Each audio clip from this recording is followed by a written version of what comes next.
ಸುಮ್ಮನೆ ನಿಮ್ಮಿಷ್ಟ ನನಗಿಷ್ಟ ಎಂದರೆ ಒಂದು ನಿಮಿಷಾನು ಬಿಡಲಾರು ಈ ದೊರೆ. ಹೀಗೆ ತಾನೇ ಪ್ರೀತಿ ಮಾಡೋರ್ ಪ್ರೀತಿಸ್ತಾರೆ. ಅದು ಎಷ್ಟು ಚೆಲುವೇಗ ನಗುವುದಾದರೆ ನಿನ್ನ ಸಣ್ಣ ನಗುವಿಗೆ ಸರಿಸಾಟಿ ಚತುರೇ. ಸಂಡೆ ಮಂಡೆ ಅಂತ ನೋಡ್ದೆ ಮೀನ ಮೇಷ ಅಂತ ಕೂರ್ದೆ ರೀ ಏನ್ರಿ ಕೊಡ್ತೀರೇನ್ರಿ ಕನಸಲ್ ಕೇಳಿದ್ದು. ಅರೆರೆ ಯಾವ ವಾರ ಯಾವ ಮಾಸ ಯಾವ ಸಮಯ ಆದರೆ ಏನು ಲೇ ನೀನು ಅಂದ್ರೆ ಲೋಕಾನೇ ನಿಂದು ನನ್ನೋಳು ಉಲಿದರೆ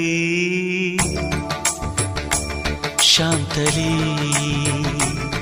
ಕುಂತಲ್ಲೇ ಅವಳನು